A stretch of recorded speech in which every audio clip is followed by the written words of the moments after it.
Assalamualaikum warahmatullahi wabarakatuh. Selamat malam pada seluruh mahasiswa. Mudah-mudahan dalam keadaan sehat walafiat.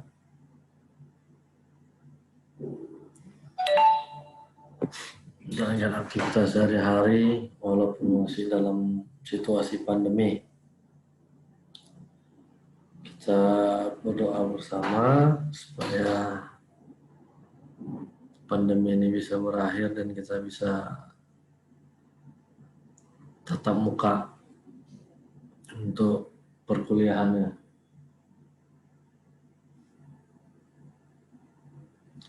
Baik, kita lanjuti untuk perkuliahan pada malam ini sesuai dengan RPS yang telah ditentukan. Dalam materi pada malam ini kita akan membahas mengenai kedudukan desa di dalam konstitusi Indonesia. Tapi sebelumnya kita akan membahas dulu mengenai apa itu sebenarnya desa dari perspektif beberapa pandangan ahli hukum, ahli yang lainnya, dan berdasarkan dari definisi yang terkandung di dalam Undang-Undang Nomor 6 2014. Nah, di dalam Undang-Undang Nomor 6 2014, desa adalah desa dan desa adat atau yang disebut dengan nama lain selanjutnya disebut desa adalah kesatuan masyarakat hukum yang memiliki batas wilayah yang berwenang untuk mengatur dan mengurus urusan pemerintahan. Memiliki batas wilayah yang berwenang untuk mengurus dan mengatur urusan pemerintahan. Kepentingan masyarakat setempat berdasarkan prakarsa masyarakat, hak usul, hak asal usul, dan atau hak tradisional yang diakui.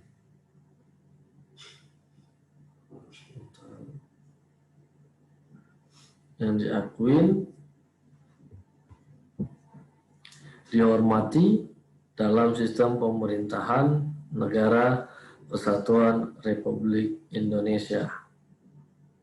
Nah, jadi kalau kita lihat dari definisi yang terkandung di dalam Undang-Undang Nomor 6 tahun 2014, maka kita bisa lihat bahwa yang dikatakan desa itu adalah memiliki masyarakat hukum. Kesatuan masyarakat hukum. Artinya satu kelompok masyarakat yang memiliki suatu peraturan, yang memiliki tatanan kehidupan yang tertib. Nah, mana mereka memiliki wilayah. Wilayah tersebut dibagi batas-batasnya untuk menentukan mana yang menjadi kewenangan dari desa tersebut. Nah, kemudian mereka bisa mengatur urusan pemerintahannya sendiri, kepentingan masyarakat, dan tetap selalu menjunjung tinggi hak tradisional yang diakui dan dihormati. Sedangkan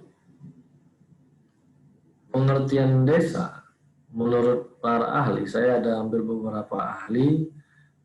Nah, kita lihat nantinya akan kita simpulkan dari pendapat ahli itu, nah bagaimana yang dikatakan desa itu.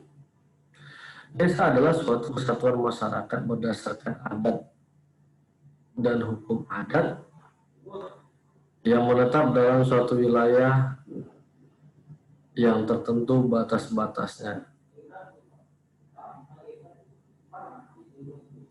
Memiliki ikatan lahir dan batin yang sangat kuat, baik karena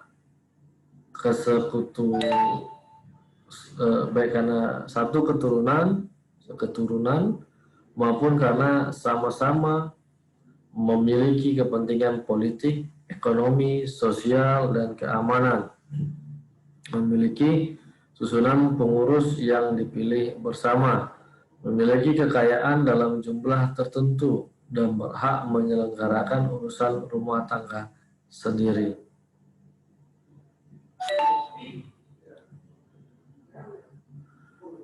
Nah, ini kita lihat bahwa masyarakat desa itu, kalau kata Unang Sunarjo, nah mereka sama-sama memiliki tujuan, kan? Sama-sama memiliki pandangan hidup,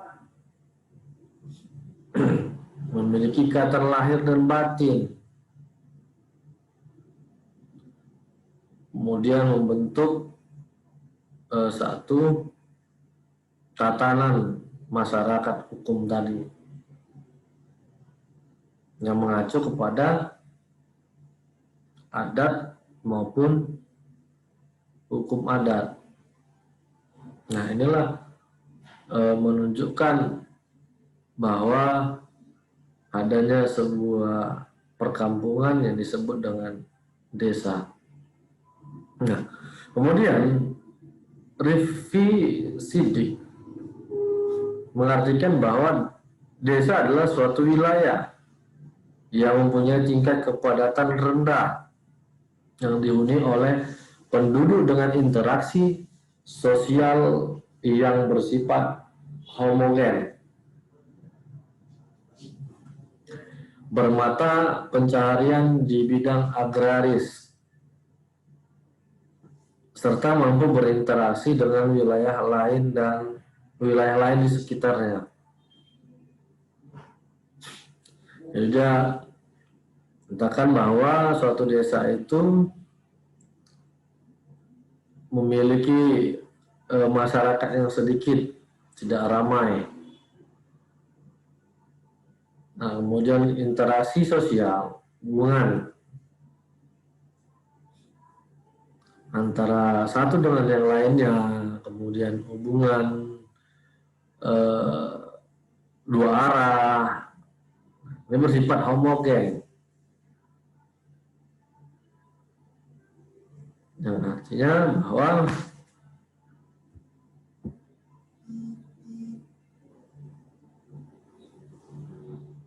mereka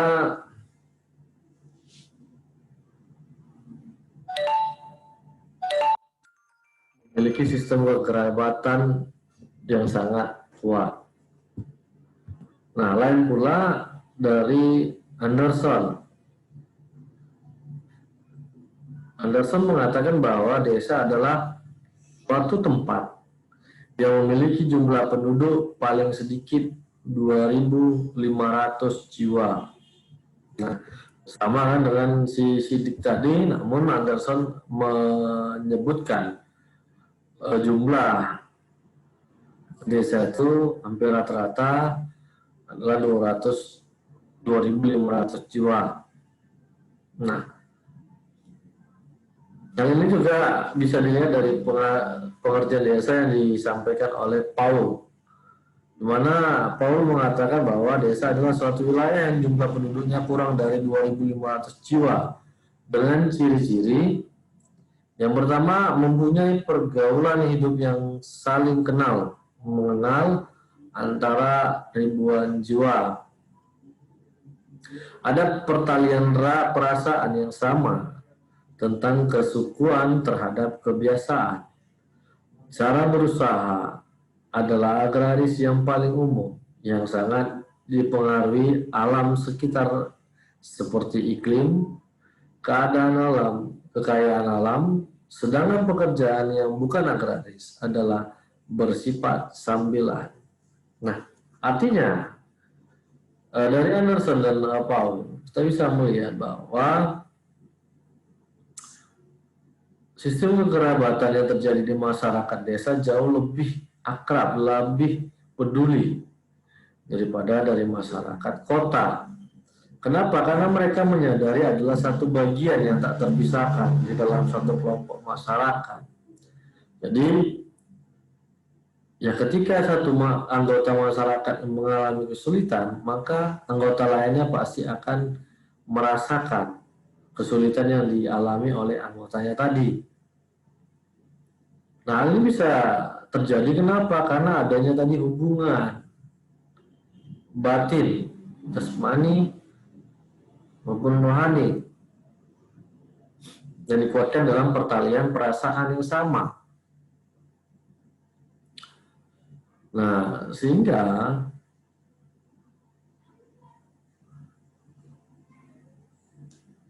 kebiasaan yang dilakukan oleh masyarakat tadi bisa menjadi pedoman hidup bagi kelompok masyarakat desanya. Nah, kalau kita lihat dari segi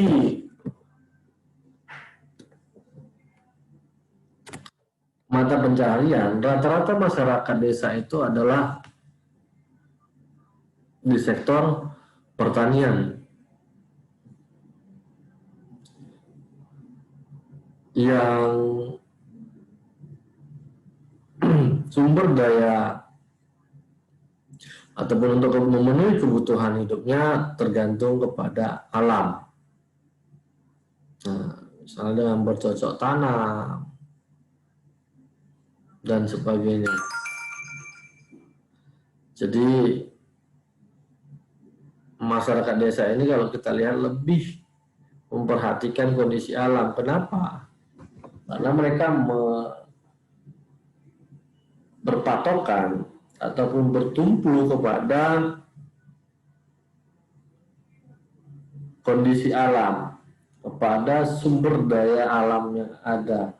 Jadi kalau tidak mereka lestarikan, maka yang mengakibatkan nantinya adalah masyarakat adat atau masyarakat desa tersebut akan kehilangan mata pencaharian maupun bisa mengalami kesulitan ya, dikarenakan tidak adanya tempat untuk mencari ataupun membuka lahan.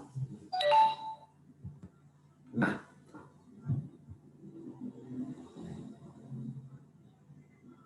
kemudian Sultan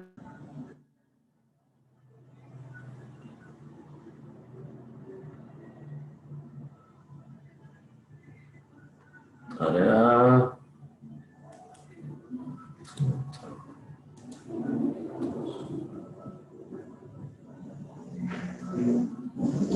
nah ini tadi dari awal kita coba ulang lagi ya kan, terputus dia, apakah ini lanjut saya pun tidak tahu. Nah ini definisi desa.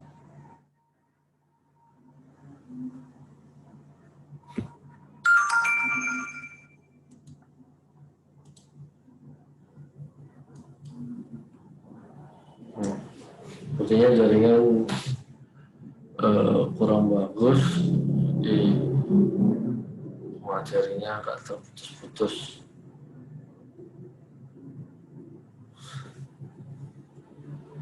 Baik, nantinya apabila ada yang terputus materinya bisa nanti kita diskusikan melalui forum diskusi di e-learning.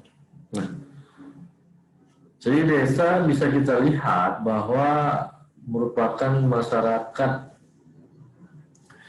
kesatuan masyarakat hukum adat yang mana mereka bersatu karena sebuah kesamaan, baik perasaan, keturunan, kemudian tujuan yang sama-sama ingin membentuk sebuah tatanan kelompok masyarakat yang bisa diakui oleh masyarakat lainnya. Nah, sehingga mereka membentuk suatu kelompok yang terdiri dari anggotanya lebih kurang 2.500 jiwa. Nah, membuat satu pemerintahan sendiri, menyusun program-program yang hendak dicapai dalam meningkatkan taraf perekonomiannya.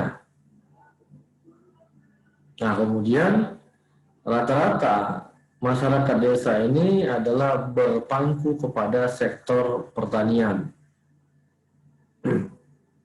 Kenapa? Karena kalau kita lihat memang di masyarakat desa pada umumnya tingkat pendidikan itu sangat rendah, sehingga banyaknya masyarakat yang lebih memilih untuk sawah, begitu. Nah, oleh karena itu alam merupakan faktor utama, alam merupakan kunci dari kehidupan masyarakat desa tadi. Nah,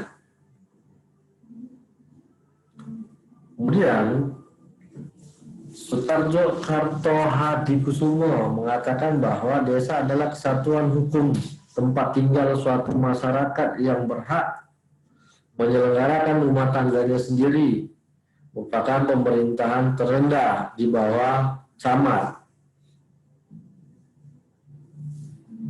Nah, William Ogburn dan Nimcoff mengatakan desa adalah kesatuan organisasi kehidupan sosial di dalam daerah terbatas. Nah, kemudian dari Bambang Utoyo mengatakan bahwa desa adalah tempat sebagian besar penduduk yang bermata pencarian di bidang pertanian dan menghasilkan bahan makanan. Nah, kan hampir sama dari penafsiran yang di dalam undang-undang. Kemudian dari pendapat para ahli bisa kita simpulkan bahwa desa itu merupakan satu kelompok masyarakat yang tinggal di dalam suatu wilayah tertentu yang memiliki batas-batas wilayah yang sangat tidak luas. Nah, kemudian ikatan batin daripada masyarakat desa itu lahir dari sebuah kesamaan yang ada di antara anggota kelompok masyarakatnya, seperti berdasarkan keturunan, kemudian kesamaan suku, kemudian kesamaan tujuan, sehingga mereka membentuk suatu masyarakat hukum yang dimuat di dalam suatu hukum adat.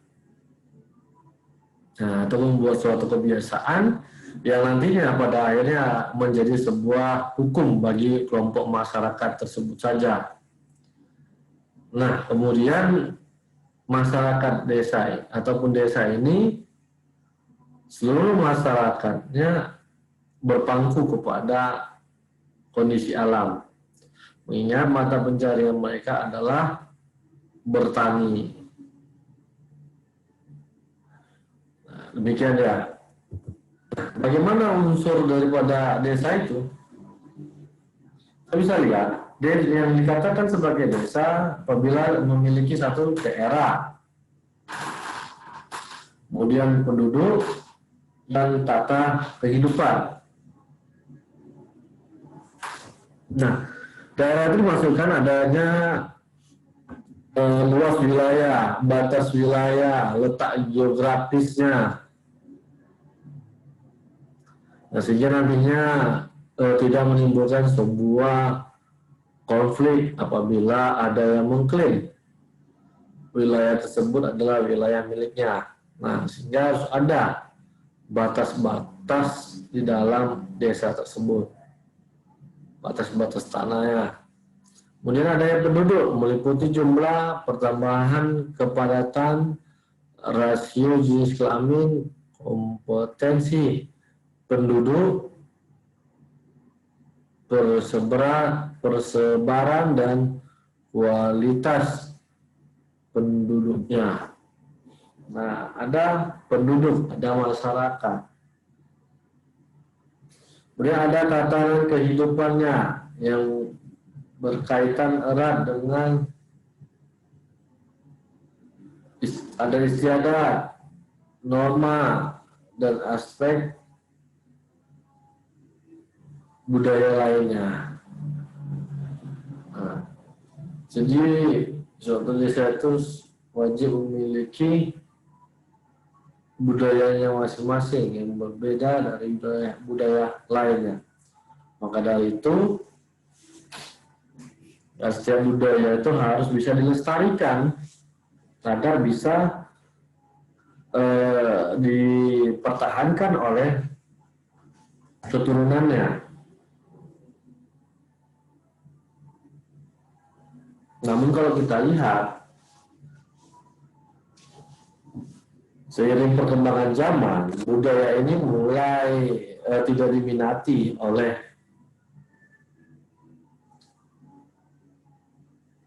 anggota muda ataupun generasi penerus, karena dianggap budaya ini sudah kuno, sudah tidak bisa mengikuti perkembangan zaman.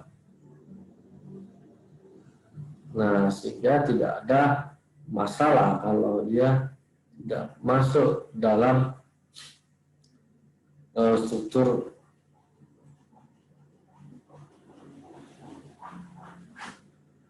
maaf, sehingga akibatnya budaya itu berangsur-angsur akan hilang. Jadi catatan kehidupan ini sangat perlu bagi masyarakat desa. Ya kan, tanpa adanya suatu budaya, maka keunikan keistimewaan dari desa itu tidak akan bisa nampak. Nah, dan dalam persebarannya, desa itu dapat terjadi persebaran dengan 3 pola. Yang pertama adalah pola menyebar. Desa ini umumnya berada di daerah pegunungan ataupun dataran tinggi yang berelief kasar. Permukiman penduduk membentuk kelompok unit yang kecil serta menyebar. Nah, ini berada di daerah-daerah pegunungan. Desa menyebar artinya dia tidak mengumpul di dalam satu lokasi. Kemudian desa tersebar, yaitu merupakan pola yang tidak teratur. Karena kesuburan tanah yang tidak merata, pola desa seperti ini berada di daerah kars atau daerah yang berkapur. Mana keadaan topografinya sangat buruk. Jadi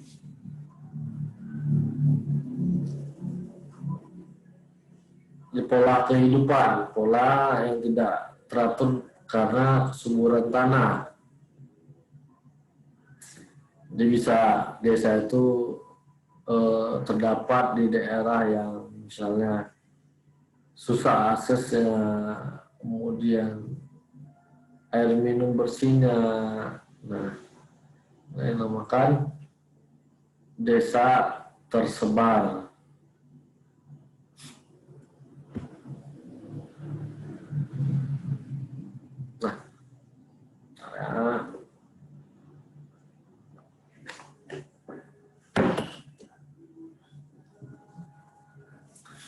Yang ketiga ada pola memanjang, yaitu untuk mendekati prasarana transportasi seperti jalan dan juga sungai hingga memudahkan untuk berpergian ke tempat yang lain andai ada keperluan.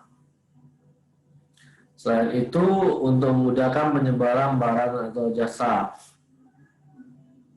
Pola memanjang ini terdiri dari 4 jenis. Yang pertama, pola mengikuti jalan, yaitu pola desa yang berada di sebelah kiri dan kanan jalan raya ataupun jalan umum.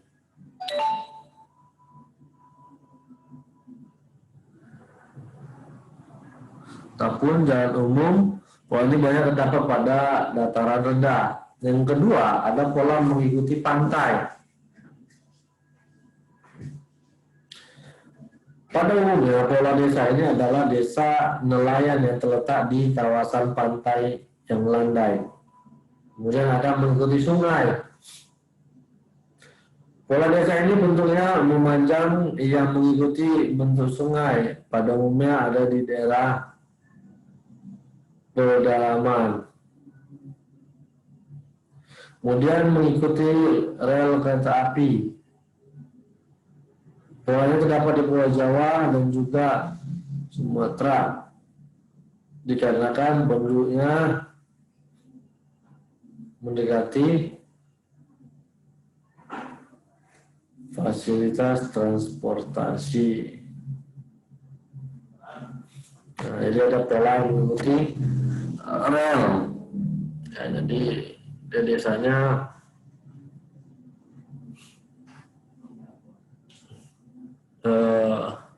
sistem mudah alat transportasinya.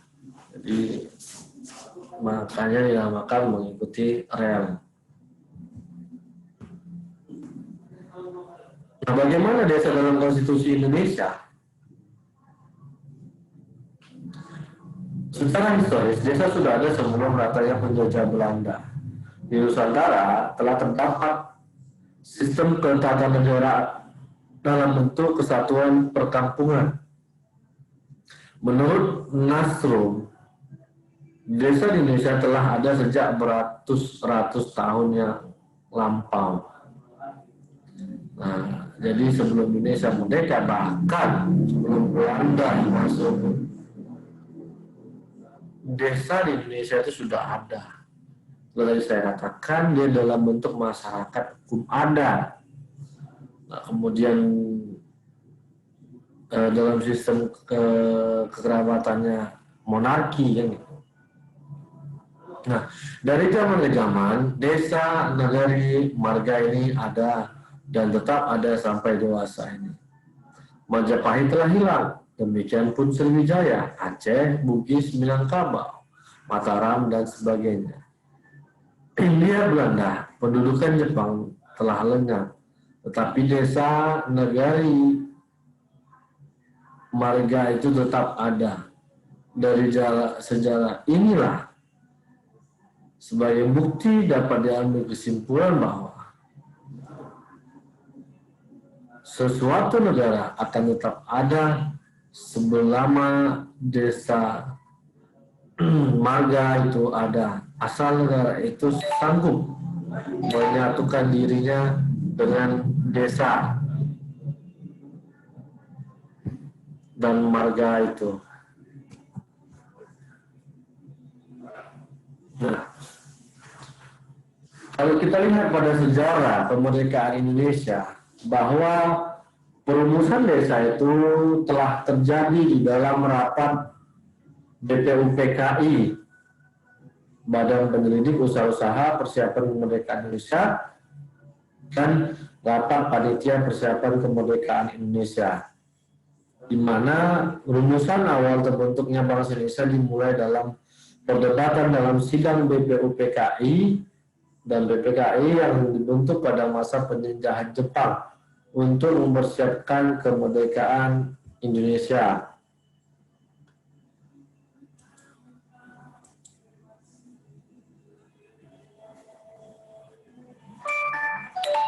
Selain perdebatan mengenai dasar negara yang akan dijadikan pandangan hidup, dan ideologi negara, layanan negara yang sudah merdeka. Dalam sidang tersebut juga banyak membicarakan bagaimana bentuk dan pemerintahan yang akan dibangun dalam rangka negara yang merdeka.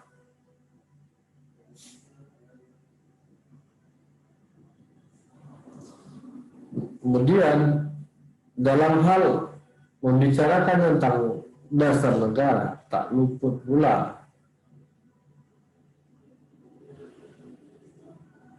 pandangan-pandangan dari anggota BPKI melontarkan gagasannya mengenai desa yang menjadi cikal bakal keberadaan negara Indonesia yang dihiasi dengan suasana kehidupan desa. Nah, Muhammad Yamin dan Sutomo lah tokoh yang sangat gigih menyuarakan tentang desa dalam sidang BPKI. Maka desa dapat dijadikan susunan pemerintahan terbawah dalam susunan pemerintahan Indonesia.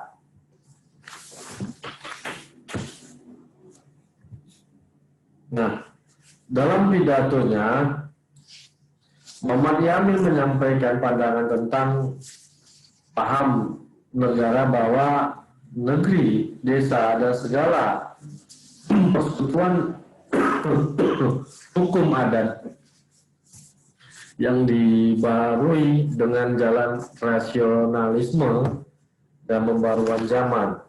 Nah, mengenai perdebatan desa nantinya bisa dilihat dalam buku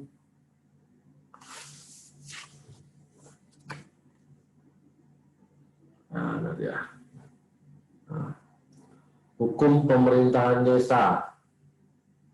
Seperti ini dia. Dan karangan Prof. Nikmatul Huda. Penerbitnya Setara Press. Nih.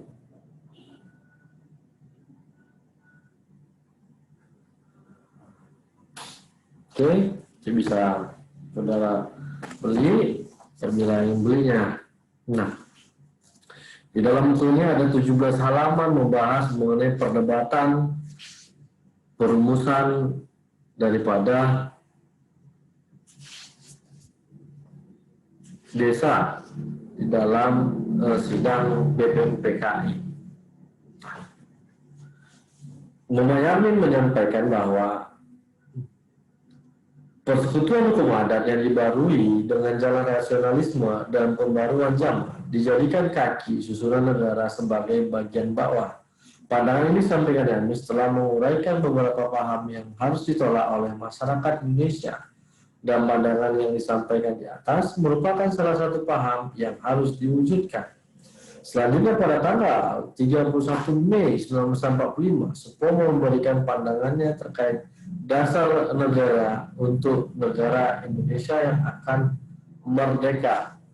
Dalam pidatonya tersebut, Supomo lebih menegaskan pendiriannya agar Indonesia tidak hanya mencontoh dan menerapkan begitu saja tentang bentuk negara dari negeri lain.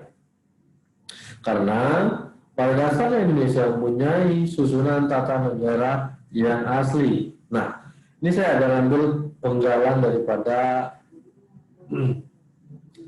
pidato daripada Sutomo. Nah, yang isinya adalah setelah kita meninjau ringkas contoh-contoh dari sifat negeri-negeri lain, maka tadi dengan sepatah dua patah kata kami mengatakan apa yang tidak sesuai dan apa yang sesuai dengan lembaga sosial dari masyarakat Indonesia yang asli.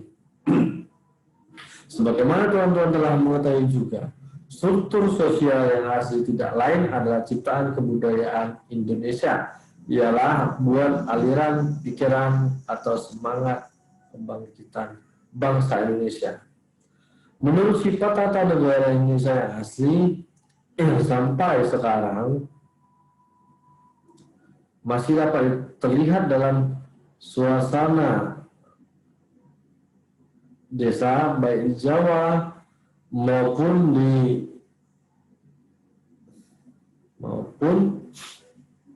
di Sumatera dan kepulauan-kepulauan Indonesia lain.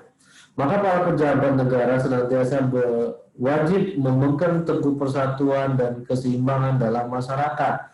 Kepala desa atau kepala rakyat berwajib menyelenggarakan keinsafan keadilan rakyat, harus senantiasa memberi bentuk kepada rasa keadilan dan cita-cita rakyat. Oleh karena itu, kepada rakyat memegang adat senantiasa memperhatikan segala gerak-gerik dalam masyarakatnya dan untuk terpelihara dalam susunan persatuan antara rakyat dan pemimpinnya, antara golongan-golongan rakyat satu sama lain. Segala golongannya diliputi oleh semangat gotong royong, semangat kekeluargaan. Maka teranglah tuan-tuan yang terhormat bahwa jika kita hendak mendirikan negara Indonesia yang sesuai dengan keistimewaan sifat dan corak masyarakat Indonesia, maka negara kita harus berdasar atas aliran pikiran negara yang integralistik, negara yang bersatu dengan seluruh rakyat, yang mengatasi seluruh golongan-golongannya dalam lapangan apapun. Nah, di dalam buku ini Supomo mengatakan adanya sebuah republik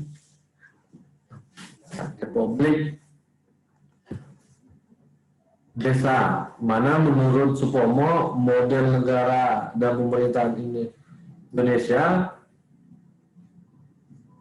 karena cita dasar dari pembentukan negara Republik Indonesia sama dengan cita pembentukan Republik Desa, yaitu yang disesuaikan dengan sosial struktur masyarakat Indonesia yang nyata pada masa sekarang, serta harus disesuaikan dengan panggilan zaman yang modern.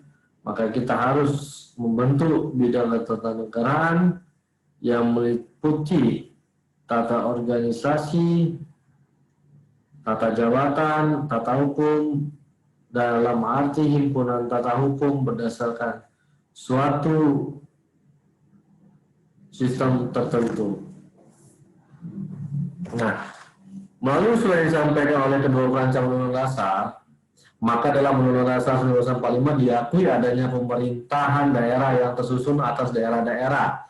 Menurut Bagirmanan, pemerintah daerah tersebut disusun dalam kerangka negara kesatuan. Daerah yang dimaksud menurut Supomo akan tersusun dalam daerah besar dan daerah kecil. Daerah kecil menurut Supomo adalah desa. Secara historis, desa merupakan cikal bakal terbentuknya negara kesatuan Republik Indonesia dan sudah ada jauh sebelum Belanda datang ke Indonesia. Desa dengan segala kesederhanaannya sedari awal sudah hidup dengan tata cara pemerintahan sendiri untuk mengelola dan mengurus rumah tangganya. Dalam lintasan waktu dari periode ke periode, desa senantiasa tumbuh dan berkembang serta tetap kokoh. Secara filosofis, desa memiliki hak asal-usul dan otonomi asli untuk mengatur dan mengurus rumah tangganya sendiri. Perihal inilah yang melatar belakangi para founding fathers untuk melakukan perumusan desa sebagai susunan terbawah dalam hierarki peraturan perundang-undangan ataupun hierarki pemerintahan negara dalam sidang BPU, PKI atau PPKI. Berangkat dari hal tersebut, pengaturan desa dalam Undang-Undang Dasar 1945 sebagai konstitusi pertama pasca kemerdekaan secara eksplisit dituangkan dalam bunyi pasal konstitusi, dimaksudkan sebagai bentuk pengakuan terhadap keberadaan desa dengan keberagamannya. Nah, di mana dalam Undang-Undang Dasar kita bisa menemukan dalam pasal 18 Undang-Undang Dasar 1945. Nah, pembagian dari Indonesia atas daerah besar dan kecil dengan bentuk susunan pemerintahannya ditetapkan dengan undang-undang dengan memandang dan mengikat dasar permusyawaratan dalam sistem pemerintahan dan hak-hak asal usul dalam daerah-daerah yang bersifat istimewa. Nah, dalam penjelasannya ditegaskan, oleh karena negara Indonesia itu suatu inherent state, maka Indonesia tak akan mempunyai daerah di dalam lingkungannya yang bersifat stats juga. Dan Indonesia akan dibagi ke dalam dua bentuk, yaitu daerah provinsi dan daerah kabupaten kota.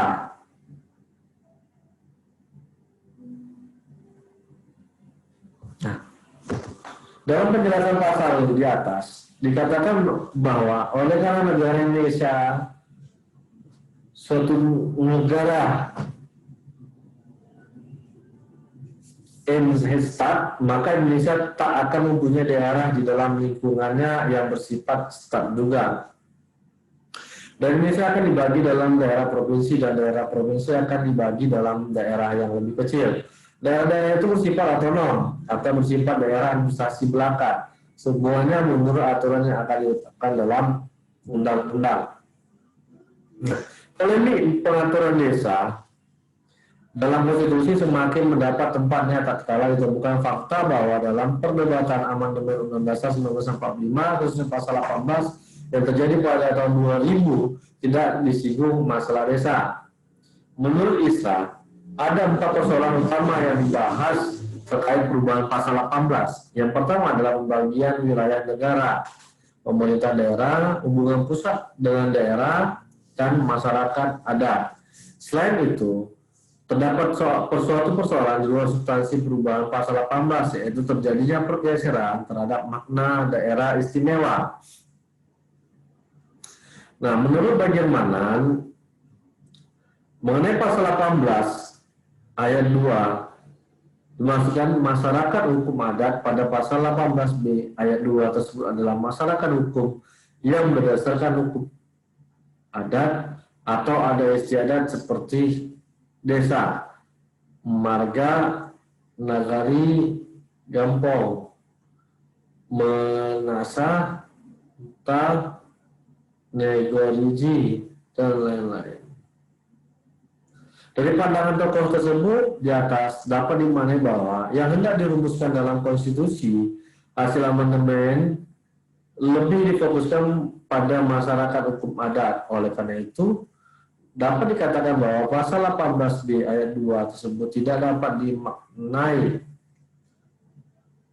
termasuk dalam pengertian desa. Sebab desa mempunyai karakteristik yang berbeda dengan masyarakat hukum adat atau dalam Undang-Undang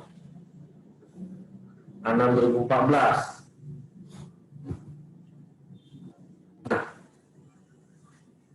Perubahan desa kita bisa melihat dari perjalanan konstitusi yang ada di Indonesia, itu dari mulai konstitusi RIS 49 tidak dijumpai pengaturan tentang desa. Substansi dalam konstitusi RIS jika dibaca lebih mendalam ditekankan pada pengaturan negara bagian baik dalam proses pembentukan negara baru ataupun penggabungan diri. Dengan demikian, meskipun terdapat undang-undang organiknya, yaitu Undang-Undang Nomor 44 tahun 1950, juga tidak diatur tentang desa.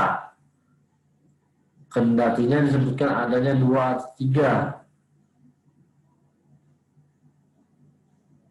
tingkatan, tetapi tidak terdapat penjelasan terkait tingkatan daerah ini. Tidak jauh berbeda dengan konstitusi RIS dalam Undang-Undang Dasar 19, sementara UUDS juga tidak terdapat pengaturan desa secara eksplisit dalam UUDS. Dalam Undang-Undang Nomor 7 tahun 50 cara yuridis bertugas melaksanakan UUDS hanya menyebutkan daerah besar dan daerah kecil. Pemaknaan daerah kecil ini tidak diketahui apakah hal tersebut merupakan desa sebab tidak ada penjelasan terkait dengan bunyi pasal tersebut. Yang terakhir adalah ketika reformasi bergulir dan bermula pada amandemen Undang-Undang Dasar 1945 sebanyak 4 tahap berturut-turut pada pasal 18 yang bahas mengenai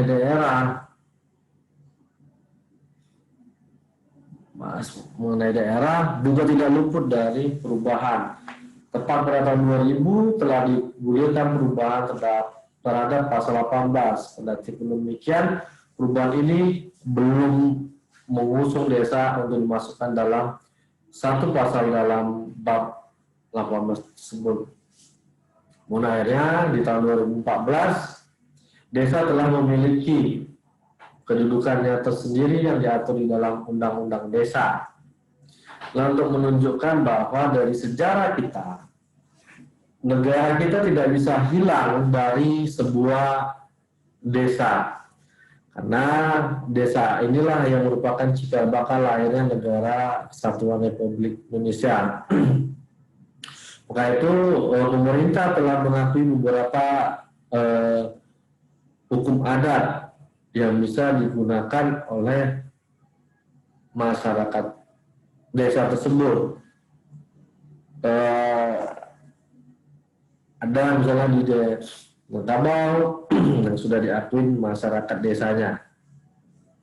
Nah, baik, untuk materi yang saya sampaikan mudah-mudahan bisa dimengerti. Mana dalam perdebatan desa dalam konstitusi adalah mengenai pasal 18. Mana dalam pasal 18 itu Indonesia terbagi kepada daerah-daerah, daerah ada besar dan kecil. Nah, daerah kecil inilah yang diartikan oleh Supomo dan Muhammad Yamin sebagai desa. Baik, untuk pertanyaan terhadap materi perkuliahan malam ini dapat ditanyakan di dalam forum diskusi yang akan saya buat. Nah, jangan lupa untuk absensi dan membuat pertanyaan di kolom forum diskusi. Demikian untuk pertemuan malam ini, semoga bermanfaat. Sampai jumpa untuk pertemuan yang akan datang. Selamat malam, wassalamualaikum warahmatullahi wabarakatuh.